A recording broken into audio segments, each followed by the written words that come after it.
Maker. That somebody, I decided to be my great friend, James Allen. Why? Based on his enthusiasm for the sport. We need two things. Secondly, he has to go to a driving school. Firstly, he's got to go and see a mutual friend of ours, Nigel Mansell. Nigel, the first thing that really worries me is the boost, the turbo. What advice can you give me about that? You're worried about the boost. Well, the first thing you got to do is relax, right? Right, okay. I mean, it's all pensed up. I mean, it's tense. Here's a test for you. Yeah. Might be a good commentator. I'm not so sure about driving now. Which do you think is the brake pedal? The one on the left? No, the one. One on the left. Nigel. The one on the middle. Yeah. Make sure test it. Yeah. They'll probably need warming up as well because they're the big cast iron brakes. Right. The clutch is obviously a racing clutch. Yeah. Right. So it's going to be very fierce. Right. It's either going to be in or out.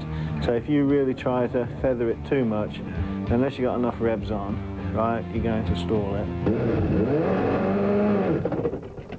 But here's something to make you feel very comfortable and very happy. Make sure you're in the right gear. Because when they pushed me out the pits to go, I let the clutch out and I went backwards. He's got reverse. I had it in reverse. So it happens to the best of us, but, Okay. but I didn't stall it, right? Oh, I still right. went forward. Yeah. But those are the first things. Now, the other thing is we've got to get him in shape now. So if you sit yourself down there. Right. Begin to wish I hadn't come there. Yeah, arms around here. Right. And we'll see. Hang on a minute. You don't do anything because we haven't got much weight on there yet. Let go. Let go of it. Right, now. Now we'll see. Right, there you go. Okay, now we've got to do 14 of these. What do you mean? No, hang on, you haven't done one yet. He's trying to kill me. Well, let's put it this way. You'll be driving the car, but you might not be going quick.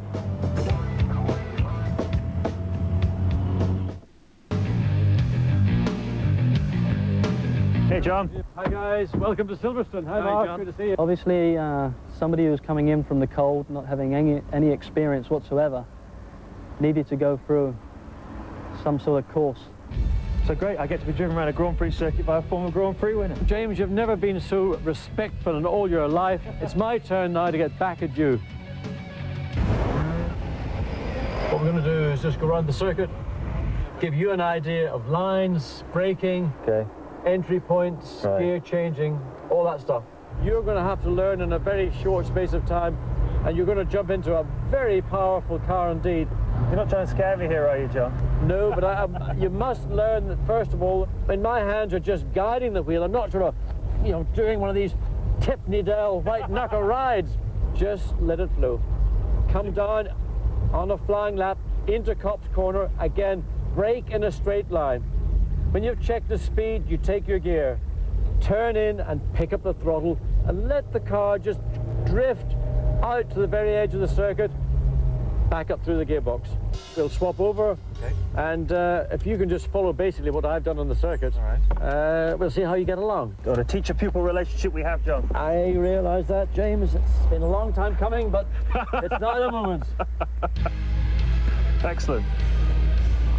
So you've got the seatbelts on, select the gearbox, and off you go. Well, first of all, James, slow down. This is much, much too fast. Well, from the minute James got into the Ford Escort, I was a bit concerned because he seemed maybe a little bit overconfident. And with most people, for the first time on a strange racetrack or a strange track of any description, the ability to absorb instruction was quite difficult. The first thing I would say I see you doing is you're not holding the steering wheel correctly. You want to hold it, that's better now. Your hands are a little bit too low. So let's start a flying lap. You're going to have to brake now, down the gear, off the brakes, turn in. Now, what you're not doing is what is normal for somebody on the track for the first time. So let's follow what I'm saying. Make your cut across into Beckett's. Now stay where you are, stay straight here. Straight, straight, straight. James, you're not listening. I am listening, John, I am listening. Well then, do what I'm asking you to do. Then stay left now, get the car on left. Stay straight, now go straight, stay straight, stay. Now make your turn. And that's it. Now I feel better to get the car in, but you're too, lift off, you're too hard. That was, whoop, yes, because you wouldn't lift off. You were fighting the car, you wouldn't allow the car to recover. Right. it's very, very important to make sure that the position of the car and the understanding of the racetrack, those two things come together. That's your first experience, James? No, it's good. I enjoyed it. Bloody hell. It was great going out in the saloon car with him, learning the lines, the braking points, the gear shifts, that kind of thing. And Watty's a very patient and very humorous teacher. You think he's ready for 750 horsepower? More chance of being struck by lightning, I would have said. We're going to put him into one of our single-seaters, 105 horsepower. That's the good news. Yeah. For me, the good news also is I don't have to go with you. You don't drive a racing car the way that you drive a road car. That's what I've learned at Silverstone. Just two things, just the ignition switch there to start it, and the starter button itself. Gear change on the right-hand side, a conventional 4-speed gearbox, so very straightforward. 3 pedals, by the way, and there is a clutch pedal, none of this fancy Formula 1 stuff. So it's... Do I use the clutch to make upshifts and downshifts? Absolutely, unless you want to pay for the gearbox rebuild, you will use the clutch and upshifts and downshifts. Right. Take first gear and the track's all yours. He's got reverse. He got, I don't know how, where did you find that? We didn't even put a reverse in for you. Slow down, James. Take it easy. Don't go too fast. Oh, I heard that. It's getting better now. I mean, again, due to cleaner, snappier gear change. More stable going in under the braking area. He's taken the slow in, fast out approach, which is an ideal way to go. Let's go and have a little chat with our hero.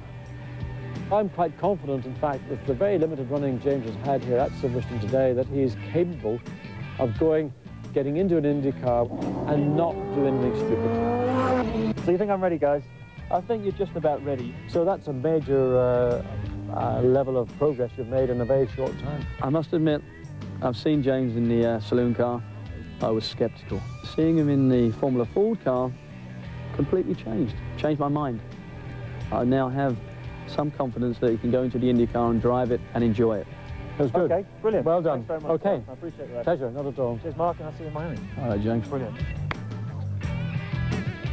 Admit that when I arrived at Homestead, I was pretty nervous. Oh boy, have I got a dry mouth. I hope we've got something to drink here. How's it going? Hi, Mike Bauer. James Allen. That's great. How you doing? And the team were really good. They made me feel very much at home. They all shook my hand. I could tell that they were a little bit unsure about the whole thing. So has Mark arrived yet? I think we're supposed to be getting here right about now. To be honest with you, the mechanics were not too clear about the idea at all. They weren't too happy to see their car going out with somebody who was a complete novice. So what sort of setup we got here today, Chris? It's a fast one. A fast one? Yeah. I was hoping you weren't going to say that. Okay, we're setting these pressures at hot temperatures. Right. In case, due to the fact that you're not going to be running as hard as a regular driver would. Yeah. So this is putting you on the safe side. Okay. What happens if you give it too much gas then on cold tires? You're going to spin out. Really? Is it easy to do that with these things? Extremely. It's just been great to see somebody just walk in, put themselves in my position, and get their comments, and actually to watch them learn as well, and see them take on information what we put across. You have negative camber, which means the top of the tire is leaning in. So when you go around the corner, the tire will actually straighten up, and there will be more contact patch on the track. Because that's the key thing, like keep the maximum contact patch. Mega!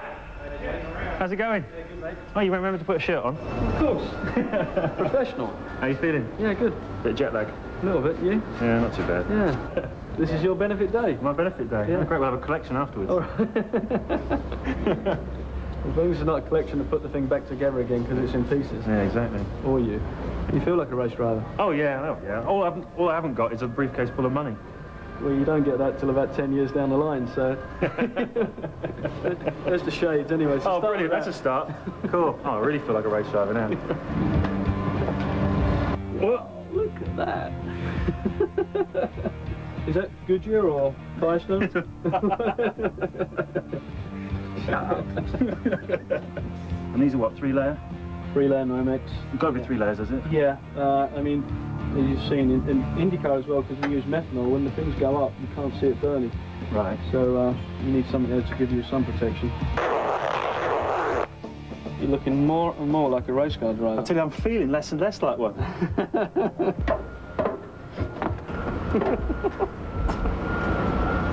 Slide yourself down. Wow, it's narrow. God, it's so narrow. No, you're big. God, I'm big. Oh my word. Sticking out a bit, eh? Do you feel okay, or does it feel a bit... I must admit there's something sticking right into my shoulder here. It does feel amazingly restricted. Yeah. That's when you get these calluses and that. You get like bone growths on your elbows and stuff. Really? Yeah. You Like, become all deformed. yeah. Let's take the seat out and give you some more room because it's too small. First time I slid into the cockpit, I was amazed at how cramped and confined a space it is. You know, I've got quite broad shoulders, and we found that the seat which we were using was pushing me up too high. So we had to make a few adjustments, and in fact, in the end, we took the seat out, just put some foam in there. Like everything in life, it's so much easier the second time. Okay, who's going to go down and get his crutch straps? He can do that himself. Now this is interesting. Okay. That crutch strap, it catches you at a rather unfortunate angle, doesn't it, really? But Yeah, I can loosen those up a little bit if you want. no, it's okay. I kind of like it.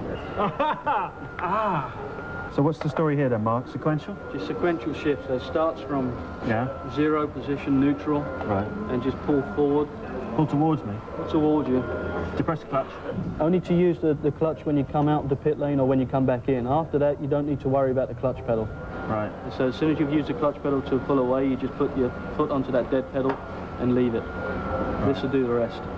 The shift light is relevant to when the RPM gets up to its max. Yeah. So when you see the shift light, then shift up. And actually what you should be doing is just sort of anticipating that shift light. We've given you a setup which is pretty comfortable, so you Neutral. should be okay. Yeah, well, we hope so. And take some front wing out. Well, you should tell us.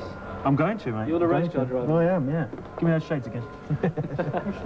All right, let's let the guys get some foam in Okay. it for you, and we can go and have a look around the circuit. I'm going to put my belt on. I've heard about you.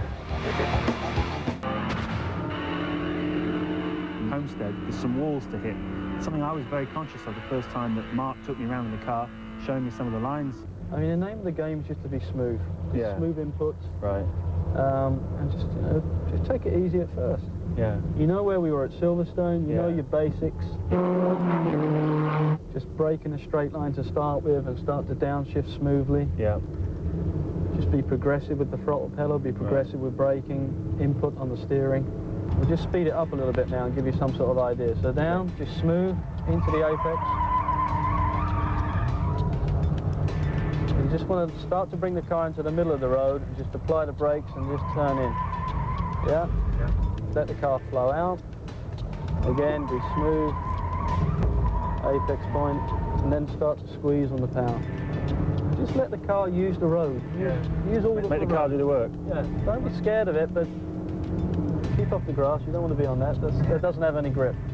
300, 200, 100. Start to brake at that 300. You'll get the feel for what speed you're achieving and where you're stopping. I'm using the curb just to be prominent for you, to give you an idea of where you should be apexing.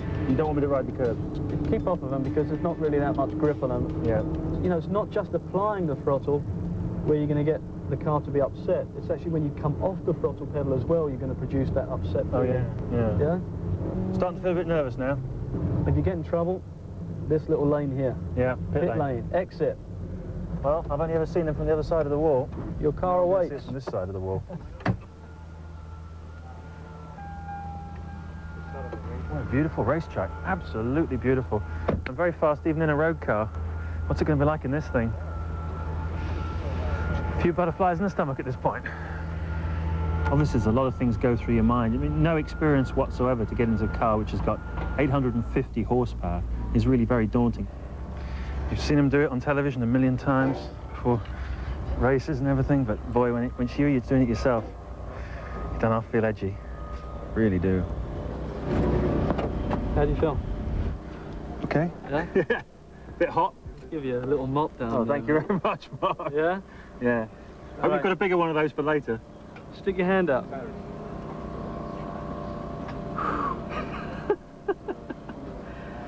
Not too bad. Not too bad. Fighter pilot stuff, You'll that. be okay. Any last words of advice, then? Just go out and enjoy it. Yeah. Yeah.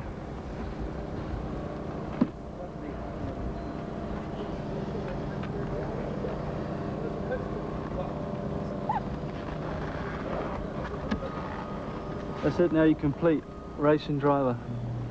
Rock and roll. All right. This is where I forget everything I've learned.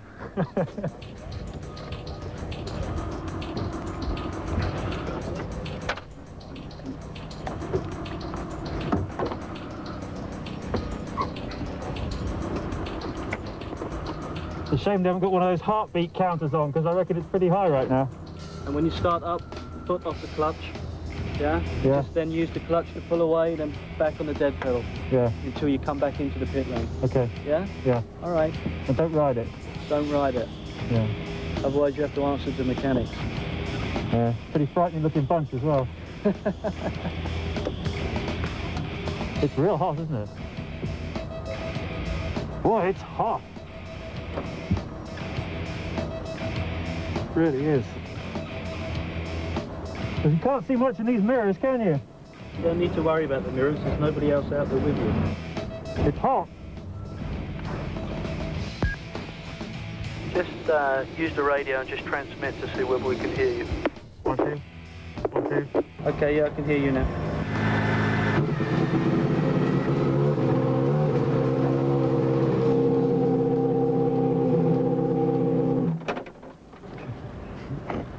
Encouraging start. He stalled the first time, but that's a natural situation. Even me and many others as professional drivers do that on a regular occurrence.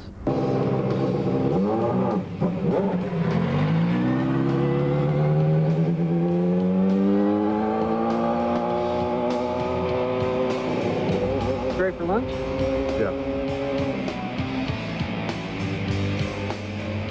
Man, I don't hear any screaming or crying over the radio, so I must be doing okay. I had a few problems with the shift because I hadn't quite figured out with the sequential shift you don't use the clutch at all. So it's all power on, foot hard down on the throttle and just pulling back through the gears, and they're really stiff. You have to really jerk the thing.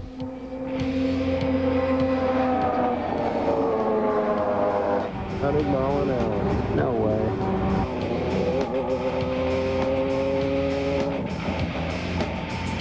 Pit, James, pit this time. He's doing a pretty good job. Hadn't spun out yet.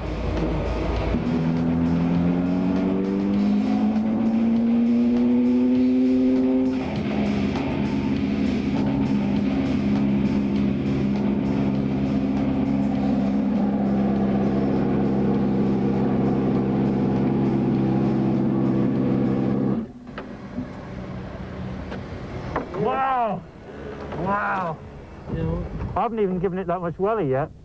You haven't done anything yet. But when it gets really quick, I tell you, it's hard to just kind of see everything. Yeah, you're probably just at like 5,000 or 6,000 RPM. You've still got another 8 to go.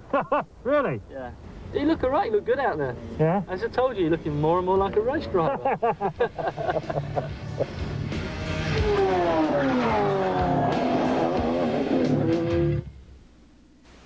If you have a money... He took a few moments to think about what had gone on. And then it was like looking at a veteran. Now, the thing that I haven't really got the hang of is downshifting.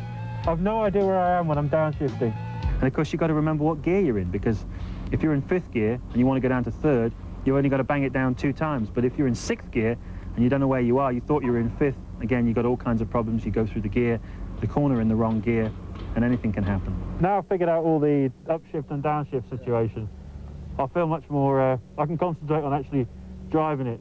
Let's see how he gets on this time.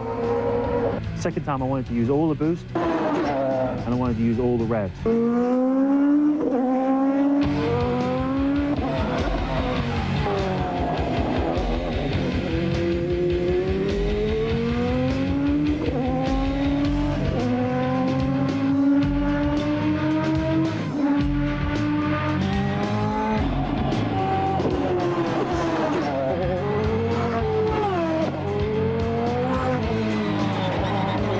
On the exit, you just understeered. I just got that wheel on the edge of the curve, picked up a couple of stones. The That was all. Yeah. Okay, what number's that in the book? Excuse number 54 or?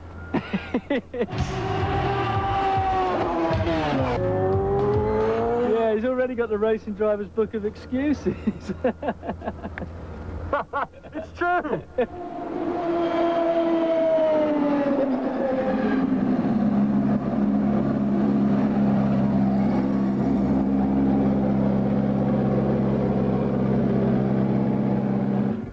God, that was so much fun.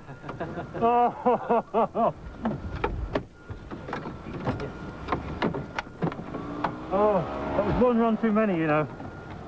Now I feel like I could go even faster. It's a terrible way to... And you could just see him out there. Visually, he was faster, and audibly, you could hear the engine working harder. And shifting, like these corners here, between these two here, like I was up shifting, short shifting, and then back again. And back again? Yeah. Yeah. So you're using all the revs on the engine and the gear and then... Absolutely, yeah. Just getting the feel for it, you know. I'm used to talking about cars and the way they handle and their performance in a technical way. I wanted to hear from him his emotions, you know, what he felt about the pure speed of the car, the physical side, the mental stress. Great car. Oh, brilliant. Thank you so much. Yeah. You did a good job. You didn't spin off. No. When you drive the car, you're so busy concentrating on the line, going through the corners, getting faster and faster, using all that the car has to offer. The grip, the acceleration, the braking potential. You haven't really got time too much for the emotions. And I found that 10, 15, 20 minutes afterwards, more and more the emotion of the experience came out. Went up another 10 mile an hour, 159. 159. Yeah. There you go. And you got a 13.2 RPM. Yeah. So you definitely got it up the rev limit. My hands began to shake more and more in the time after I got out of the car, as all that I'd done began to pour back through my mind, the speed, the sheer exhilarating speed of burning along the straight. 160 miles an hour, turning into those corners, pulling those Gs. A really sensational experience. It's been absolutely wonderful. I can't thank you enough.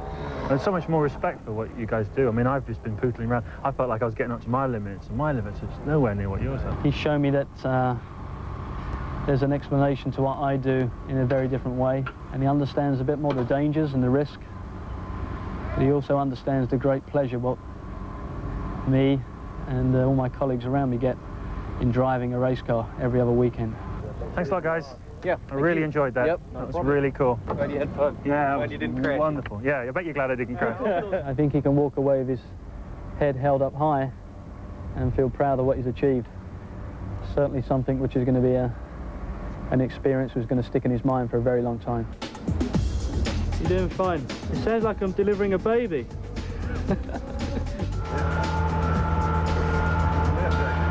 I think I'll just go to the toilet very quickly. All I really need now is a girl with an umbrella standing over me. You get that? No.